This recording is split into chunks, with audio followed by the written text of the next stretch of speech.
You spent years in peak physical shape, training, eating right, always mission ready.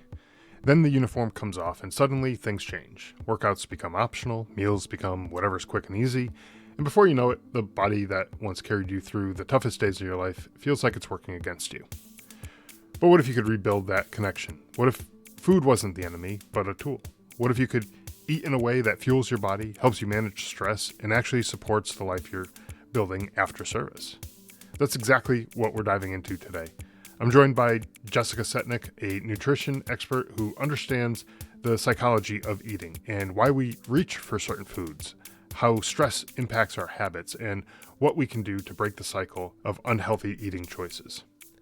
If you ever found yourself stress eating, skipping meals, or feeling like food controls you more than the other way around, this conversation's for you.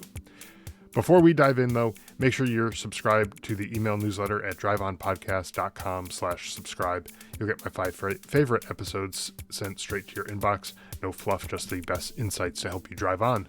I also want to take a moment to raise awareness for something deeply important to our community, the Global War on Terrorism Memorial Foundation. This organization is working to build a permanent national memorial in Washington, D.C. to honor the service members, families, and civilians impacted by the global war on terrorism. This memorial serves as both a tribute to those who served and a way to ensure their sacrifices are recognized and remembered for generations to come. And if you want to learn more or find out how you can support the mission, visit gwatmemorialfoundation.org. Now let's get into today's episode.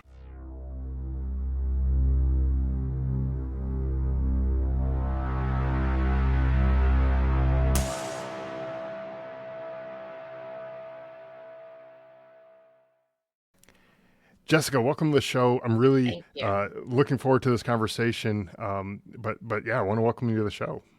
Thanks. I'm delighted to be here. Yeah, absolutely. So you are a nutritionist, and we have a lot of times we have guys and gals getting out of the military who, while they're in the military, they're super fit, they're super in shape, they're eating okay. We'll go with okay. They're exercising regularly. They're taking care of themselves, and they're doing all the things that you're supposed to do. And generally speaking, you're in pretty good shape. But the uniform comes off, and all of a sudden it's like, well, that exercise, I don't need to do that exercise anymore. And I can eat whatever I want now, and because I'm free, I don't need to worry about this stuff. And so I want kind of setting up the conversation here.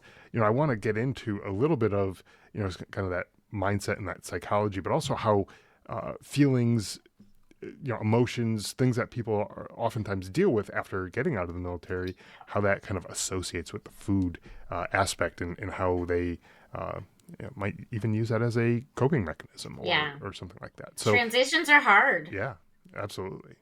So I want to get into that in just a minute, but tell us a little bit about yourself, about your journey into this field of eating disorders and nutrition and other things that you deal with, and how your experiences there kind of informed what you do now. Sure. So it starts when I was in college, and I was working towards no goal at all. And I just didn't know, which I think happens to a lot of people going to college. We just think, oh, that's what I was supposed to do, but didn't have necessarily a reason to be there besides fun. And I was taking classes that fulfilled my requirements, and they ended up sort of piecing together into an anthropology degree. So I was getting this major in anthropology, and I loved it. And if you don't know what anthropology is, and I did not know before I did it, so no shame there, it is the study of humans, the study of our culture and how it develops cultures, the study of how our bodies developed over time, our psychology developed over time, our behaviors. So it's all about human beings. And I loved that. It was so interesting. And then I took a nutrition class as an elective, and I thought that was fascinating, right? What happens to food when it goes inside your body? And so putting those two together, I fell in love with the idea of why we choose the choices we make, how our culture has developed with regards to eating, how our families develop with regard to eating, the words that we use to talk about eating, why you make the choices you make, why you feel the way you feel after you eat. It all really blended together. But when I went to school to become a dietitian, really the only aspect of that you could talk about those things was in eating disorders. I had intended to be a sports dietitian, I wanted to be the nutritionist for the Dallas Cowboys because I live in Dallas. It wasn't even a job. I just figured I'd talk my way into it. But what I realized was I really wanted to talk to people about the hows and the whys and the history and the family stuff. And eating disorders was really the place. Now, it's a little bit more expanded now, but this was 30 years ago. Eating disorders was the place to go if you wanted to talk about those things. And so Hmm. I found an amazing career in the field of eating disorders. But in the past 10 years or so, I've worked my way back out into the community, realizing that the things that we teach as dietitians, we teach individuals with eating disorders in order to help them recover. Really, everyone needs those same things because we all have, maybe we don't have eating issues to the degree of someone that would identify as having an eating disorder, but I've changed my language to talk about dysfunctional eating behaviors. When we're doing things with food that either are not congruent with our goals or we feel Hmm. regretful about, to me, anyone who eats can have that. We don't have to identify someone in a box of eating disorders. So that's how I got back out into the community and doing the things that I do now to help people. I don't see clients individually, but I teach workshops and educate professionals and talk about this backstory of our eating in order to move forward and change. Cool, cool. So, it kind of a blend of different things that you were interested in, Yeah. um, and studying about culture and how that evolves over time and how people, uh, they, it's all really gets down to the kind of family interactions, which kind of are in those bigger communities, and then Right. state level and national levels, and Yeah. but it's different throughout the world, and so there's a lot of changes that take place. Yeah. I saw a thing the other day of people who were like in the Victorian era. They uh, wouldn't like uh, really care much for their children. Like if their child fell and got hurt or something like that, they wouldn't. Like a lot of times now, a mother or father might go and give the kid a hug and kind of, I guess in a way, coddle them. Is kind of the mindset that they had, and they're like, Let's oh say no. comfort. Yeah, Comfort. it's comfort. Yeah, coddle is maybe the wrong word. Comfort them, in that way. But back then, it was one of those things where it was looked at like, well, if you do that, now you're gonna have a weak child, and they're gonna grow up to be a weak person, and that type of thing was generally the mindset, Mm-hmm.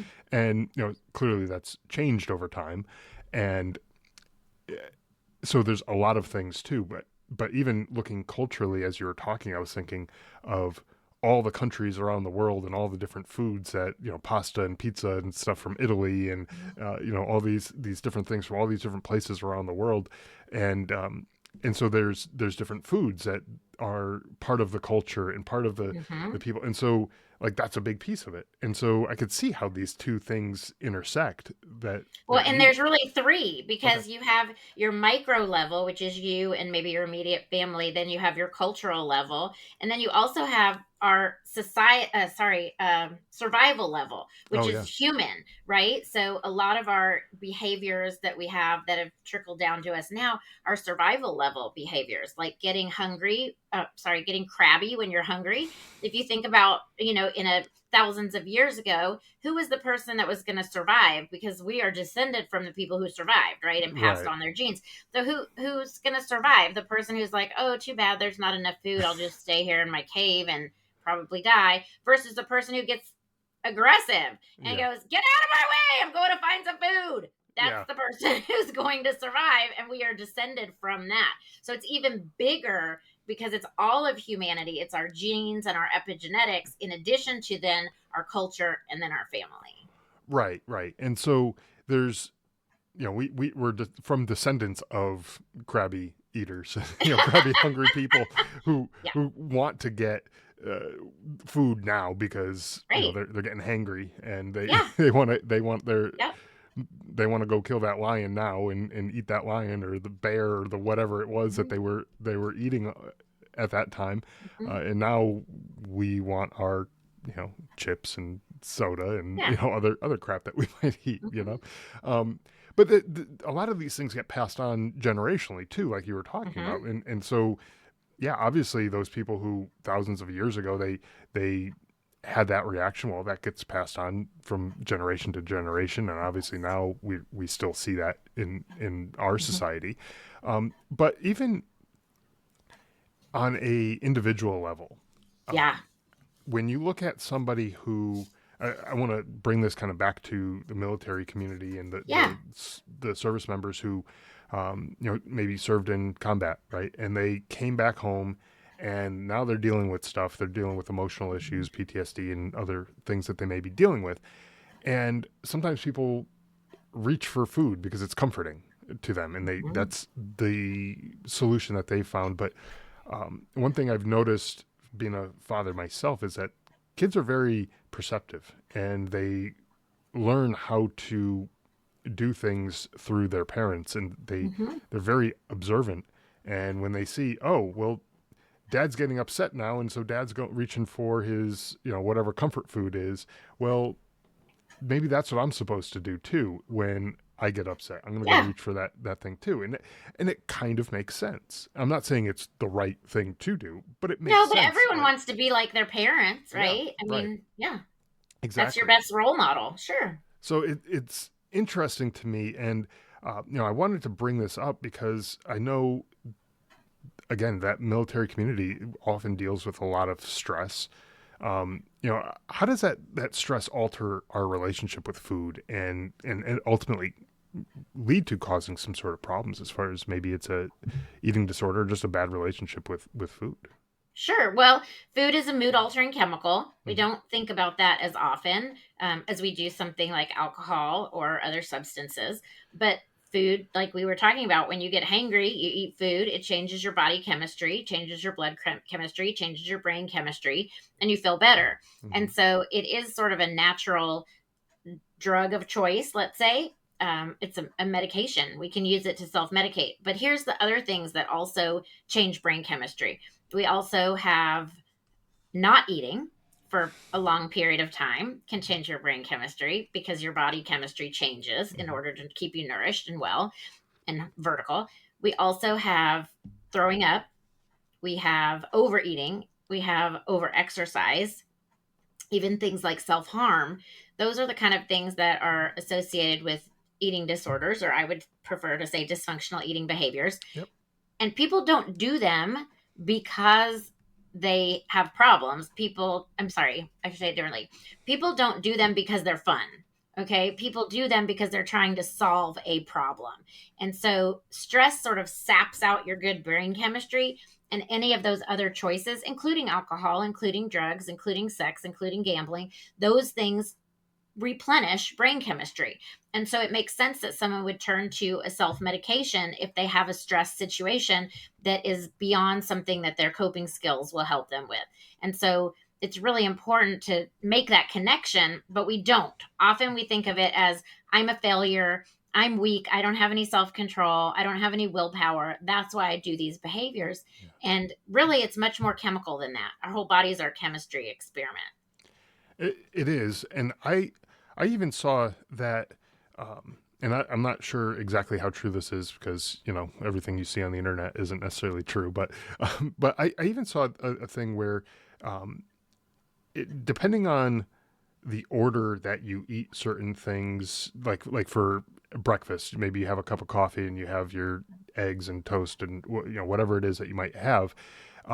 If you play around with the order of that, you might have like a spike in like your glucose at a certain point after eating certain things, and then it might drop quickly. Or if you eat it in a certain order and you do other activities, it may kind of be a little bit more level. And so, to your point of it being almost like a drug, it affects your chemistry of your body, and it certainly does if you look at it that way. And so, Mhm. there are things that we do because that chemistry feels good, and Mhm. so we may eat more because, well, it makes me feel good. So Right. Even drinking coffee. sure, sure. I mean, trust me, I've seen people who haven't had their cup of coffee for the day, and Mhm. they're not the type of people you want to be around. And Mhm. that actually, like for me, I used to, like, anyone who served with me overseas in Afghanistan, they know that I love drinking coffee. I don't care if it was 110 degrees outside. I still had a cup of hot coffee, and I was drinking it because I just wanted it every day. And My wife even shipped me a coffee maker and some coffee that I could make while I was over there, and it was wonderful. I loved it. But I realized after getting home that it had a control over me. Like I couldn't function normally without a cup of coffee in the morning. And Mhm. I was like, what if I don't have coffee in the morning, or can't get coffee in the morning for whatever reason? Mhm. Um, do I really want to be addicted to this thing, to this Mhm. chemical? Really, is what it is that I was Mhm. addicted to. And I was like, I don't want this anymore. And so it's probably not the best way to do it, but I kind of just went cold turkey. I was like, I'm not drinking it Mhm. anymore. And Bet you had a monster headache. I was a pain in the butt to be around for the next few Mhm. days. But Mhm. once when that, yes, absolutely, I had a monster headache. But as soon as that subsided and that kind of went away, I haven't gone back. And like I Mhm. don't, I don't drink anything with caffeine in it at all Mhm. anymore. Well, that was an amazing insight that you had. And also, what that tells me is you were able to replace what you were getting from coffee in other ways. So, for example, when you were telling me that your wife shipped you a coffee maker and coffee to Afghanistan, I'm thinking, okay, every time you made a cup of coffee for yourself, you're thinking about your loving wife and how Hmm. that was a big effort for her to figure out how to get that to you. Right. Oh So yeah. there's an emotional piece to that too. Wow, my wife really loves me, cares about me, thinks about me when I'm not there. And so if you, let's say, for example, when you decided to stop drinking coffee, if your wife said, oh, so now you don't care about that present I got you, right? That could be a stressor. Or if you thought, oh, I don't know, let me just make something up. But like your wife was out of town and you really missed her and you couldn't talk to her. And you're like, the only way I can connect with my wife is making that coffee with that coffee Hmm. maker she gave me, right? There's lots of emotional aspects to coffee, right? So you Yeah. were able to connect with your wife in a different way. So you didn't need coffee to do that. And you were able to find the pep in your step in a different way. So you didn't need to do that. For someone who has different chemistry, they might not have been able to stay off coffee. And that's why they would have then said, oh, I'm such a failure. I tried to quit coffee and now I can't do it. And then that shame and embarrassment and feeling of failure adds to the stress and makes it a bigger and bigger issue. And so that's why there's two outcomes that could have happened from you deciding to quit coffee. One is that you got your needs met in another way, whatever coffee was giving you. And the other is if someone doesn't have those other coping skills, that they find it's really difficult to change eating habits. And that's when we dietitians kind of jump in and say, tell me more about that. What exactly, how did you start drinking coffee? When did you start drinking coffee? Let's say someone said, well, I started when I was really depressed. When I was in high school, I started drinking coffee and it gave me something to look forward to every day. Hmm. Well, jackpot, there's a piece of information. Coffee was really elevating your mood. And Right. so you may need another way to do that. In other words, coffee is a stand in for giving me energy, helping me feel better, helping my brain chemistry feel like I want to tackle my day. Hmm. And so if you don't have coffee, okay, what will you do to get those things? So it's can be so simple in words, but it can be so complicated in the doing. Right. I mean, it's easy to say, "Oh, I just stopped doing it," and Mhm. as like a matter of fact kind of thing. Yeah. And I'm trying to think back, like what was the thing that replaced it, and I'm not even sure that I know what it was that replaced it. But I'm sure if I give it enough thought, I could probably come up with it. But it's a good point that you brought up because I'm using myself as an example here for the listeners' purposes, so that maybe like replace coffee with something else, because there's probably some listeners here who might have already tuned out because I said I don't drink coffee, and they're like, well, this guy's obviously nuts. So but replace it with something else. Is there that thing that you feel like I need to have this every day, or Mhm. when I feel fill in the blank, when I feel depressed, when I feel sad, when I feel Mhm. whatever, I need to have this. Well, okay, why? And Mhm. to your point, what is that thing uh, doing for you? What is it? Yeah. What is it changing in yourself? And you have to look back sometimes and think, what are the associations I have with coffee? What are my experiences with Yeah. coffee earlier in my life? What are my experiences with coffee from the people who raised me? I mean, there are people who may have been raised in a situation where they weren't allowed to have coffee. And so it became more alluring to them, Yeah. right? There's Right. lots of messages that we get about things. I'm thinking not of coffee, but I'm thinking of diet soda. There Hmm. are lots of young people who grow up thinking, I can't wait till I'm a grown up and I can have diet soda too, right? Because it's something they're not allowed when they're a kid. And that's the Right. only reason they want it, is because it must be special if I'm not allowed to have it. So there's so many associations that we get about food that aren't even from our own experience. They're from the people who raised us. I remember as you were talking about that. I remember as a kid, we drank skim milk in our house, and it was, so with cereal, with breakfast or whatever, it was skim milk with everything. And then as I got older, I was probably in high school or so. I was at a friend's house, and I had a glass of milk. There was like cookies or something. I had a glass of milk, and they had was whole milk, and I had that, and it was like this creamy godsend that came into my glass. And I was like, where has this been all my life? And it was like the most wonderful thing. And to anyone who had just always drank whole milk, they'd be like, Yeah. what are you talking about? But Yeah. I don't try Yeah. try drinking skim milk instead and see how how Right. much you like it. When you said cookies, you made me think about my husband. And he, once when I was probably, we were newly married, and he saw me. Actually, let me just tell the story as it Sure. happened for me. So I won't give you any clues. He walked by and he said, "Who's coming over?" And I said, "I don't know. Who's coming over? Like, is this a joke? I don't know what's happening." And he said, "No, I mean, who's coming over?" And I said, I don't know who's coming over." And he said, "Are we having company?" I said, "No, we are not having company that I know of. Why are you asking me this question?" And he said, "Well, you're baking cookies." And I said, "Yes." And he said, "You're baking cookies for company?" And I said, "I don't understand the conversation we're having. Do you want some cookies?" He said, "Well, when my mom baked cookies, it was always because we had company coming over, and we kids weren't allowed to have any cookies because company was coming and they got to have the cookies. And if there was some left, we could have them." And I was like, "Oh my God, this conversation made no sense to me, but it Yeah. made Right. perfect sense to him." And Right. I said, "I'm baking cookies for somebody down the street, but here's a plate of cookies. You can have as many as you want." And I Yeah. gave him a plate of cookies to sit and eat while he watched TV. And he was just amazed that, like, what? You just baked cookies at random and I can have some?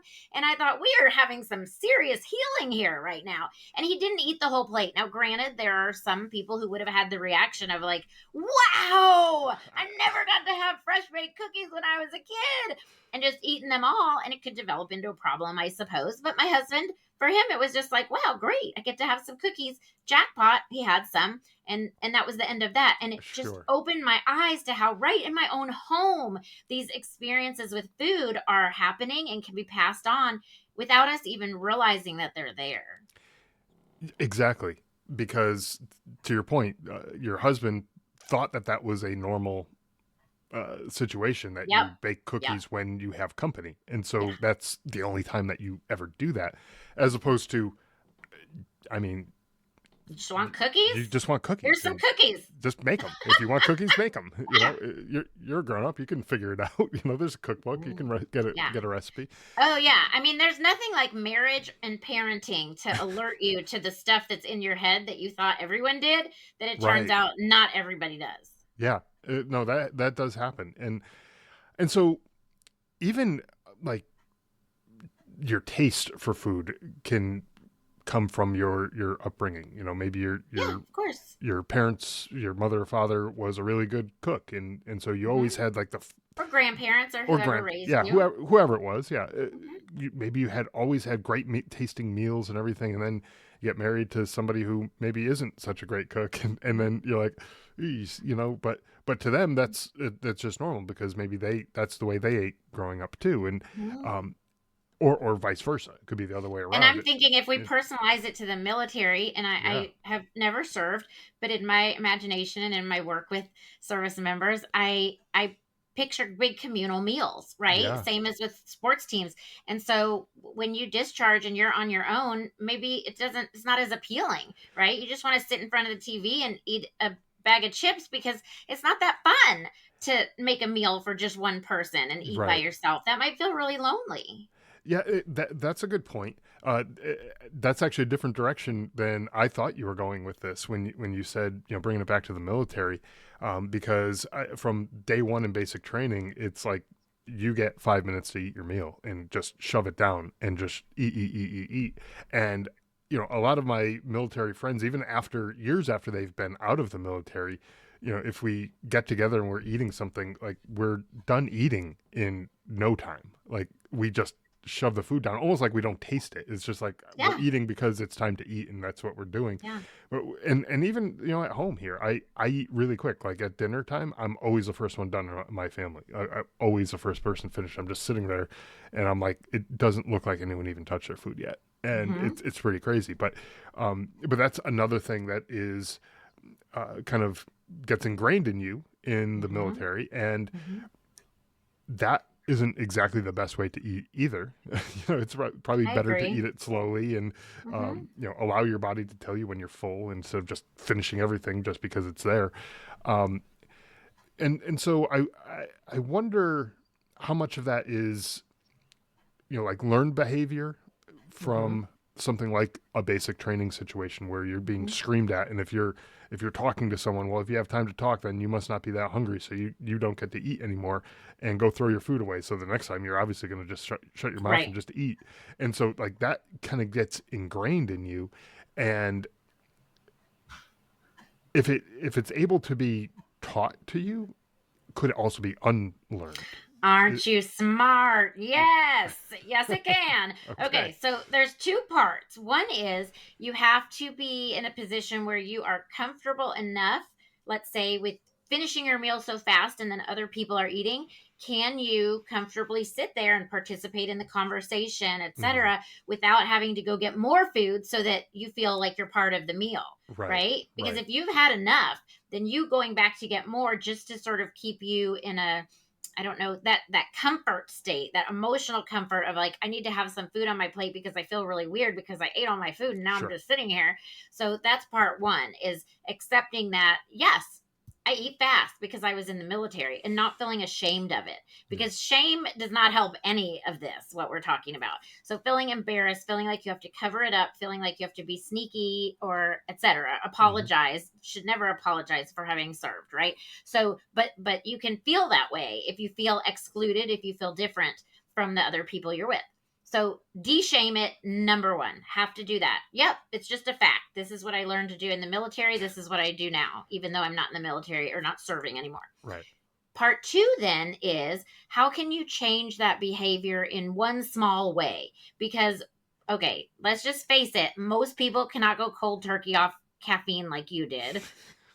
And that says a lot about you, but it also says a lot about your chemistry, right? That you were Sure. able to kind of tackle that and live through it. So I don't want to set that up as the standard, Right. right? You can't go from eating in 5 minutes to having like 40 minutes to luxuriously enjoy your meal. Let's try 6 minutes, Yeah. right? Right. Yeah. Baby steps here. Or, Let's right, let's take it one at a time. exactly. Or could you eat everything on your plate except one bite and leave one bite, just leave it there on the plate and participate in the meal with everybody else.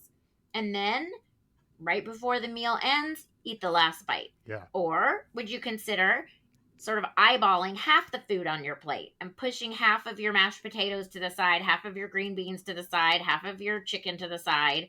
Just eat half as fast as you feel you normally do, and just leave the other half, participate in the conversation for a few minutes, and then go back for the other half. Yeah. So, in other words, you're not trying to eat less.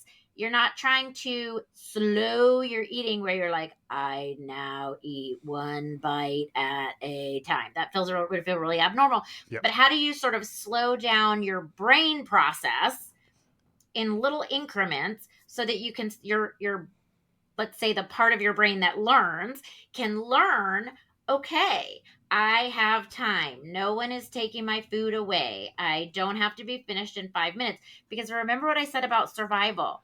Food is survival. And so you learning to eat in 5 minutes was part of survival. There are other things you probably learned in the military that when you left or were discharged, you were like, thank God I don't have to do that anymore. Right. And you didn't keep doing it because it wouldn't have been survival related. And so the things that are survival related, things like food, shelter, and safety, those are the things that are going to stick with you, Hmm. right? Like I know people who still, when they sit down in a restaurant, they have to be facing the door. They want Yeah. to see who comes in, right? Those are things that last lifelong because that's survival. My uncle Stanley, who I'm going to say the wrong thing, but I think he was in North Africa or Italy in World War II, and there was not enough water. And he slept with a glass of water by his bed every single night till he died in his 90s, because if he dreamed about water, or if he woke up in the night and needed water, he wanted to know it was right there. The Hmm. things that are related to survival stick with us a really long time, and food Sure. is one of those things. So that's why that's one of those things that can break it down into very small steps and try those small steps. And sometimes you have to remind yourself, and sometimes you forget and you go, oh shoot, I ate all my food in 5 minutes. I didn't leave anything on the plate. I was trying to practice leaving something on the plate and I just kind of autopiloted. That's okay. That's part of the learning process. Right. So we have to be really kind to ourselves when we're trying to make a change like that. But it is possible. It's never too late to change. Yeah, and the point that I think we're trying to get here, well, that I was trying to say here is that when you're in that environment where like let's say my family, like I'm usually the first one who finishes, Hmm. because I just eat really quickly, and uh, sometimes I do feel like everyone's just kind of quiet because they're enjoying their meal and no Hmm. one's really talking, and I feel like I'm just sitting there staring at people eating, and that's kind of weird to do. And so Hmm. sometimes I feel like I do have to go get more food and put it on my plate so I can participate in that activity as Uh-huh. well. And so Not that my first time. Not my first rodeo, Scott. I know. And so you mentioned that, and I was like, wow, she nailed that one right on the head there, because that's something I do, and then I end up eating more than I actually wanted to eat, and so Mhm. that's not a great option Right. either. And so Yes. yeah, the way you described it, slowing it down or splitting it in half or But leaving that remember, last step bite. one. Step one is to de-shame it. You got Yeah, to go back sure. to step one before you go back to step two. You have to just be like, okay, I eat fast because that's how I got used to it. It's okay. Right. Whoo, take deep breaths, Scott. Don't have to go back for more food. You get to participate in the meal just by being human. You don't have to earn it by eating more food. You're absolutely right. Yeah. And so yeah, it's not like I really feel shame that I got more food. It's all I'm trying to get across here is that I didn't really need it, but I Yeah, did it anyways. yeah, And yeah. so now that I'm thinking about it, it's like, yeah, I could split the meal in half, and that's not a big deal. Mhm, And yeah, sure, plow through that that mhm. first half, and then Yeah, yeah. kind of engage in conversation, ask Hmm. about their day, Hmm. do whatever, and Right. then plow through the second half and Yes. go through there. And that's, Yeah. I think, a real simple change, but could be for people, especially they're like, I just can't seem to drop these last 10 or 15 pounds Mhm. or whatever. I just can't figure it out. And so, well, maybe that's part of it. Maybe you're eating more Yeah. than you really want to Mhm. even be eating. You're just Yeah. doing it because of that situational kind of setting. um, and so I yeah. doubt that you are the only one. Oh no, exactly. And that's honestly, that's why I wanted to have you on the show, because I know there's other people out there who you joke around. It's like, yeah, my part of my uniform still fits the socks, like that's that's the part of the uniform that Mhm. still fits. But um, and so we get out 10, 15, 20 plus years later, and you go and try that uniform on, a lot of times it's not going to fit. But Well, also, can I it's say? not Oh, just, yeah, I was going to say, it's I not was gonna say, just yeah, that might food and not be eating. normal, but it might not be normal for you to be the same size that Yeah, you were when you were 18 or 25. That's exactly. not normal. That's not normal to, being 50 years old. Yeah. You're not going to fit in the same clothes that you did when you're 25 Yeah. or 20 or whatever. Yeah. That's not normal either. Right. I mean, if you do, good on you. Like, Right. good for you. Right. But But our bodies change throughout they do. our lives. Yeah. Right. Exactly. So, if you don't, not a big deal. But Well, if you're looking at it like maybe I could be closer to that, because yeah, then sure. there are some small changes that you could make that might make a big Hmm. difference, right? Well, and also there's a big difference, Scott, in, let's say I weigh 15 pounds more or 30 pounds more than I did when I was 25, Mm-hmm. and you're just hovering there and you maintain, and that's just your normal weight versus continuing to Yeah. gain. That's two different things. Sure. Sure. Yeah. And I think um, that's an important metric to look at. Like if you're looking at it and it keeps ticking up, then Hmm. okay, maybe there's something going on there. Yeah, because that's what we dietitians do. We don't like to compare people to other people. And I know in the military you have BMI cutoffs and all kinds of Mm-hmm. things that actually my colleagues in the military who are dietitians are working on some of those things to have less pressure put on some of that stuff Sure. because we're all different sizes. Yep. And BMI basically says that people who are the same height should all be the same weight. And even a 5-year-old knows that's ridiculous. Right. So, we're trying to move away from those kind of things, but at the end of the day, we're comparing you as a person to you as a person. Mm-hmm. That's how we measure children's growth. That's how we look at adults. And so, again, having a sort of an adult weight be higher than your teenage weight is normal. But if as an adult your weight is continuing to tick up, there's something going on. And it makes sense to look at it, whether it's your eating, whether it's your hormones, whether it's something else. It's important to look at. Sure. I don't want to make it sound like everyone who's gaining weight is eating, because sometimes there's medical issues. And same with losing weight. We always think about, oh, losing weight is always good under any circumstance. But you know what? It's not. It's actually sometimes a signal of an illness, right? If you're not Yeah. doing anything different and your weight's going down, we shouldn't be celebrating that. We should be concerned. So that's what we're always looking at, is comparing you to yourself rather than comparing you to someone else. Yeah. Exactly. I was a few years ago. I had COVID, and I wasn't eating. I wasn't. I had no taste in my mouth, so like everything just tasted bland and the same. Didn't matter how spicy or how Mm-hmm. whatever. Everything just tasted Yeah. the same. So My I really had to. sister-in-law said the worst thing to eat during COVID was guacamole. Just FYI, anyone, if you lose your sense of taste, don't eat guacamole. Okay, She said there's it's just like mush. Terrible, terrible. and that's pretty. I mean, it is pretty much like mush, and I can imagine that. If it had no taste to it, that would be pretty gross. Hmm. Right. But yeah, everything. I was like, I mean, I could be eating cornflakes, or I could be eating a filet mignon, and I Hmm. wouldn't really. I mean, other than the texture, I wouldn't really know the difference. And Hmm. so, I just didn't care to eat. Um, Hmm. and I was like, that was the greatest weight loss plan that I ever been on, because it just kind of fell right off. But but you're right, because it was a illness, and that's Hmm. kind of what the root cause was of Yeah. all of that, right? Um, and so, yeah, you want to pay attention to those types of things. Any swings up or Hmm. down Yeah. could Change. be indication. It could be nothing. It could just be part of that normal Hmm. progression that we were talking Yeah, about that's okay between too. one time and another, and that could be just a normal thing. But if it's a rapid, sudden loss or Hmm. gain, or whatever, Yeah. that could be indication that there's some medical issues too. So, Yeah. I know a lot of these lifestyle changes happen, and that could be what you attribute it to. Getting out of the Mhm. military. Other other things like that could just be part of it. Um, but I like the idea that you were talking about earlier, of food being like that mood altering chemical. Hmm. And even television commercials have like the Snickers, like Oh yeah. hungry, have a Snickers. And Hmm. they have the guy who's all acting crazy, and then he has a Snickers, and then he's good to go, Hmm. right? Well, And Snickers is nature's perfect food: proteins, carbs, and fats, all in one it's package. all in one neat little package. And and sugar too. That's an important food group as well. Well, yeah, it's carbs. Yeah, Yeah, gets in your system fast. yeah, Yeah, you don't need a grilled chicken breast when you're hangry. right. I know you want, and you want it quick, and so Hmm. Yeah.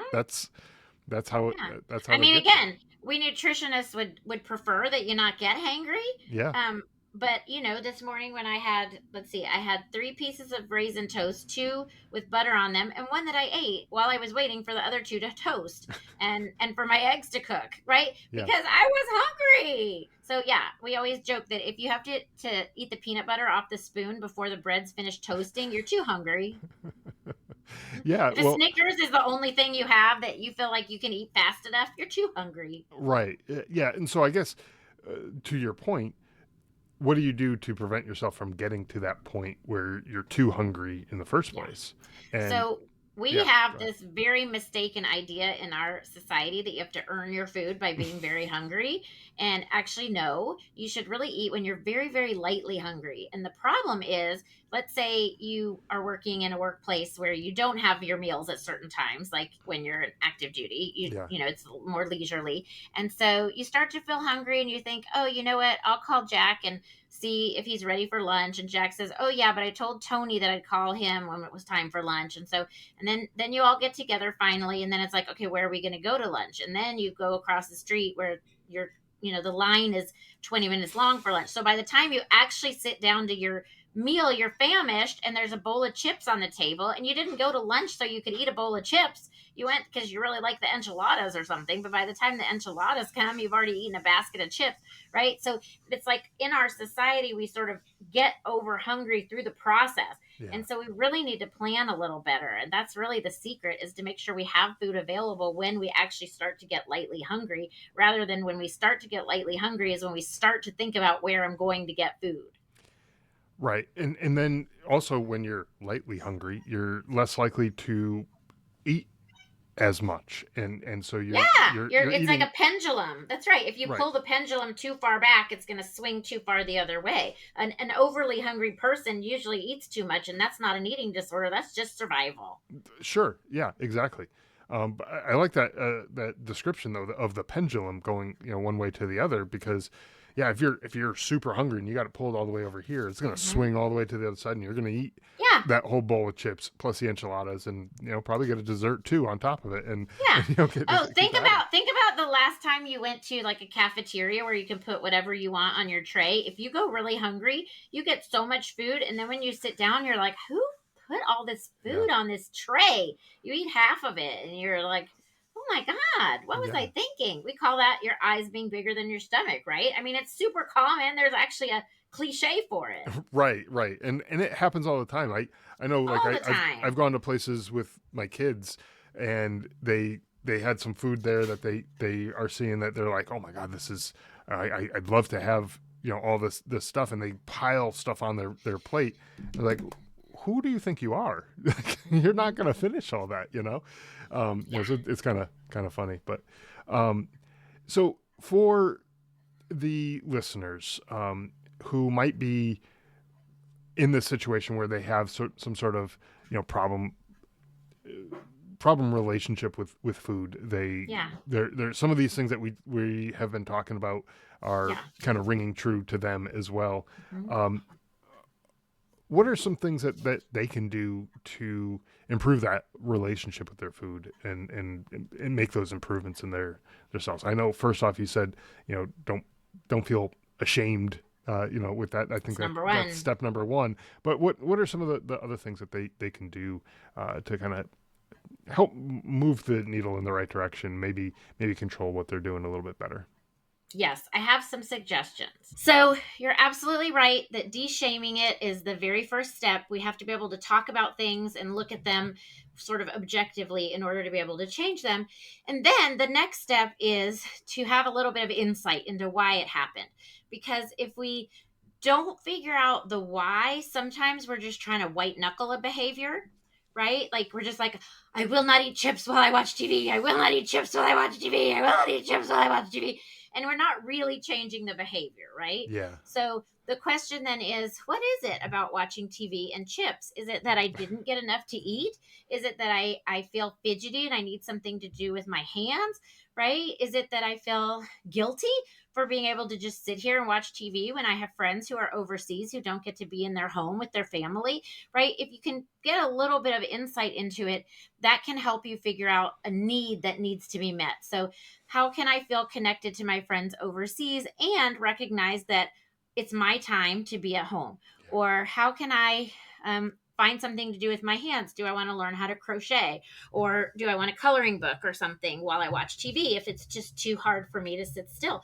And we may be talking about something like ADHD. We may be talking about something like depression. We may be talking about something like PTSD, right? We can't rule any of those things out, but you have to try to start changing the behavior in a small way in order to see what comes up next. So, in other Mhm. words, if you're always sitting in front of the TV, I'm just picking this as an example, if you're always sitting in front of the TV with chips, you never know what it feels like to sit in front of the TV without chips. If you can start doing, maybe I'll just bring a bowl of chips to the TV instead of a bag, and see what happens when my chips run out. How do I feel? Do I feel anxious? Do I feel unhappy? Do I feel bored? Maybe I don't even want to be watching TV. Maybe I'm actually eating chips because that feels like an activity because I don't actually want to be watching TV. Maybe I Right. actually miss being with my friends overseas, or maybe I want to take up, I don't know, jigsaw puzzles. Like, who knows what it is, right? But we have to sort of experience the loss a little bit of the food aspect in order to find out what the food was filling. That's a good point, because when you have sort of like a routine, like if let's say you watch TV at night, after dinner, you, Yeah. you, you sit down with your wife or your whoever you're with, and you're Or alone. or alone, could be by yourself. That's true, and you're watching TV, and you really want to be doing something else, like you said, some active type thing. Well, maybe, yeah, maybe you don't need those chips if you were, I don't know, like you said, crocheting or doing a puzzle Mm-hmm. or Mm-hmm. coloring in a book or Quiet time whatever. is really hard for us as humans to deal with, especially when you are used to having your day planned out for you, especially when you're used to being busy, busy, busy until you sort of flop from exhaustion into your Hmm. bed. Is really hard to tackle downtime. And even if it's something you wanted, right? Transitions are hard, even if they're something you are looking forward to, even if they're a good thing. Yeah, It's still a difference. It's still a change. And I sort of think of it as emptiness. A lot of things feel empty, a lot of feelings feel empty. Hunger feels empty, but also boredom can feel empty, loneliness can feel empty. And so we can sort of mix up those feelings, and even though we know we're not actually hungry, we can attempt to fill boredom with food. We can attempt to fill loneliness with food, even though if you say it out loud, it makes perfect sense. Like, chips are not my friend. yeah. They are not going to make me not miss my friends somewhere else. But let me give you an example of a patient that I worked with once. She was trying to be very insightful about her eating, but she she wasn't sure that my methods really worked, let's say. And so she would not write down what she ate. She would tell me she was going to write down what she ate. I told her, I don't care what you eat, don't write it down. But she insisted that was going to help her. She kept saying she was going to do it and not doing it. And I said, okay, you know what? Stop saying you're going to do it. I don't want you to do it. Why don't you talk into your phone? Mm. Maybe that's something that you can do to try to get an idea of what you're feeling in the moment. So when I saw her, she played me this series of messages on her phone. The first one said, I'm on my way to Cheesecake Factory. I'm going to get salmon and a piece of chocolate cake for dinner. That's just what sounds really good to me. And you said I should eat what sounds really good to me. That was all, the whole message. The second message was, okay, I'm doing what you said. And as I drive to Cheesecake Factory, I'm thinking, why is it that I want this salmon and chocolate cake? And you know what I realized? I saw a video on whatever social media of my friends in California eating, or sorry, celebrating someone's birthday, and there was a chocolate cake, and I thought that looks really good. And so, you know what? I'm going to go to Cheesecake Factory and I'm not going to get the salmon because that was just a ruse. I don't really want the salmon. I want chocolate cake. And I was just pretending I was going for salmon because it sounds too luxurious to say I'm going to just get chocolate cake. But I'm just going to get chocolate cake because you told me I should eat what I want. That was the next message. Okay. Next message says, all right. So I'm thinking about what you told me and I'm thinking about why I want chocolate cake. And I realized that I really miss my friends in California. I don't really want cake. I really want to be with my friends. So I'm turning around and I'm driving home and I'm going to go call some of my California friends because it turns out she wasn't hungry after all. Mm. I mean, that is amazing insight, right? But in order to have that, we have to slow down. If she had had chocolate cake right there in her house, it would have been eaten, maybe the Sure. whole cake, Sure. right? But because she had sort of that time period of actually going out, she was able to really think through. And that's what I'm talking about, is that sometimes it feels so real to us. Like, yeah, I want cake and I can have it because I'm a grown up. But if we slow down the process, we can actually figure out what the need is underneath. And I am not saying don't eat chocolate cake when you want chocolate cake. When you want chocolate cake, eat it. Yes, I'm a dietitian and I'm saying eat it. But don't eat it when what you really want is friendship. Don't eat it when what you really want is a hug. Don't eat it when what you really want is quiet time with a good book, right? Because chocolate cake doesn't solve those things. That's right. Yeah, and at the end of having that chocolate cake, that need for the friendship and the Oh, hug yeah. or the book or Yes. whatever it is, it's still going to Yes. be there. It's just going to Yes. be layered over on top, buried under Well chocolate cake. done, grasshopper. Yes, that's wonderful, because that's the whole idea is, yes, okay, so you ate extra calories Yeah. of cake, fine. Who cares? But big picture, you're also not getting your other need met. And so think about the whole, like, the eating ice cream out of the container when you've had a big breakup. Mm-hmm. That is such a cliche. It's in every rom-com, it's in every sitcom, right? And so if you eat ice cream out of the container when you have a breakup, who cares? Whatever. Make yourself feel better. But if it's 9 years later and you're still eating ice cream out of the container because of your breakup, then that is not about ice cream. That is telling you that you have some grief and loss that's never been handled and you deserve to heal from that. Right. Right? Right. That's the key. Is it's not, the food is a clue to telling you what's going on under the food.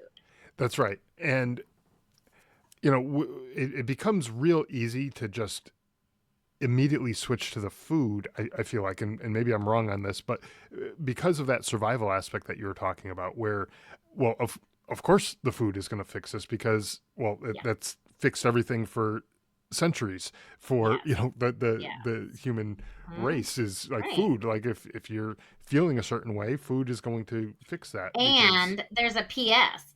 Isn't it easier to think, oh, I could just reach for some ice cream in my freezer instead of accepting that, wow, I really miss my friends and some of them are not living and I'm not going to see them again. Like, yikes.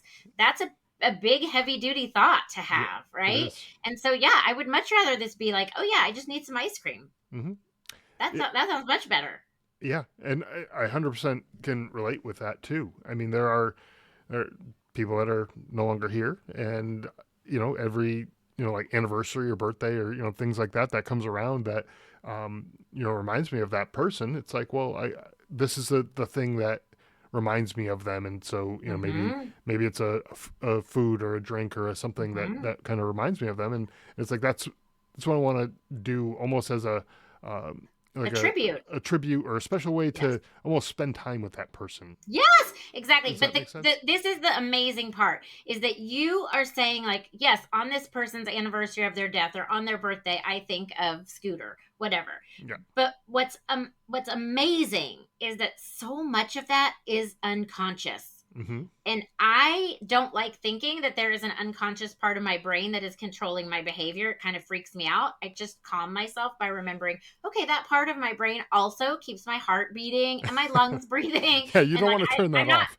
Right. I'm not consciously aware of those things. And so it's okay. It's taking care of me. Sure. But I had that exact experience that you described, where when, like my first paycheck out of when I was in the working world, and I was like, I'm going grocery shopping and I can get whatever I want. And I saw this giant Mr. Goodbar, and I couldn't tell you why, but I wanted that giant Mr. Goodbar. And it was just so big.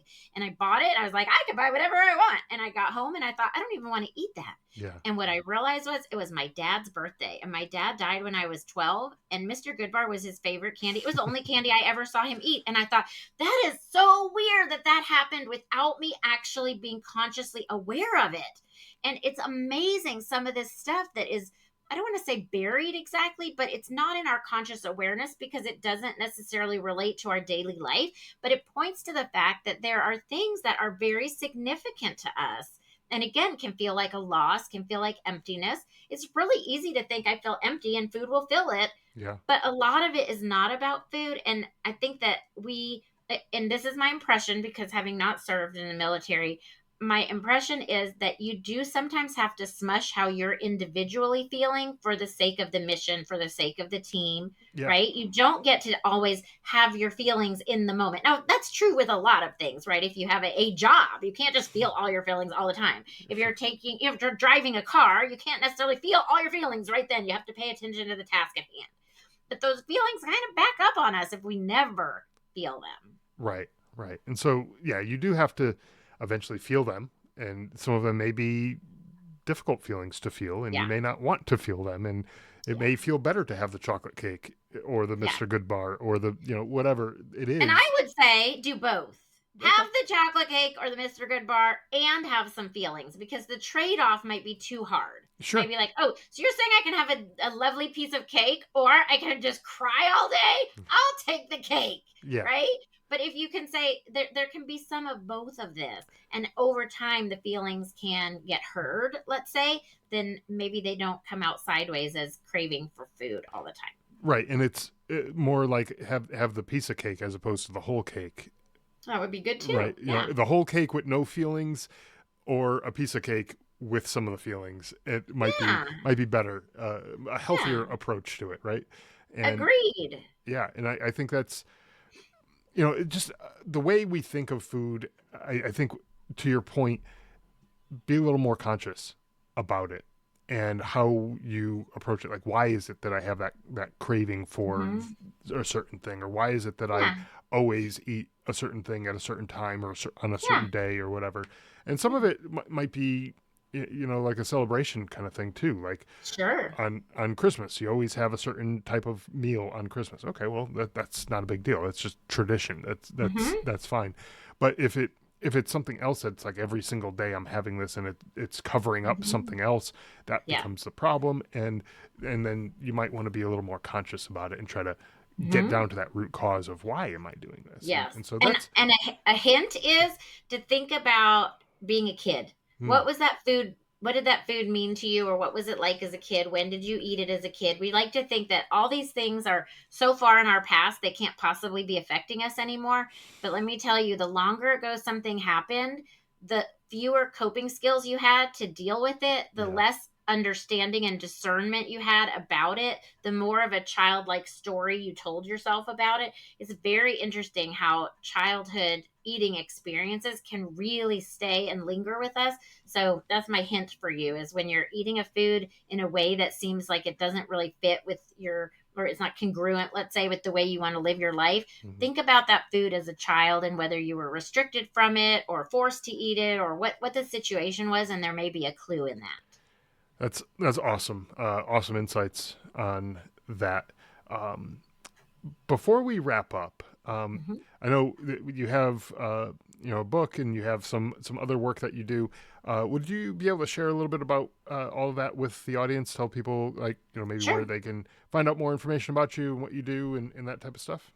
Yes. So my umbrella website is jessicasetnick.com, and that's where there's information for professionals to have a consultation with me, for someone to invite me to their event or conference, or to plan a workshop together.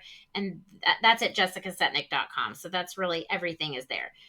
But specifically, what we are talking about is healing your inner eater. And there is a separate sort of sub website, healingyourinnereater.com, and that's where information about my upcoming workshops will be, and where someone can purchase the workbook if they'd like to. And I'll do a discount code. It'll be podcast, so anyone listening can go there if they want to, and that'll bring the cost of the workbook down to $15. And that just has a lot of exercises in it that you can do individually if you are interested in looking more deeply into your own relationship with food. Excellent. Well, I will put those links in the show notes for the Great. listeners, and I'll put the discount code podcast as well in there so that they can get that discount on Great. the workbook.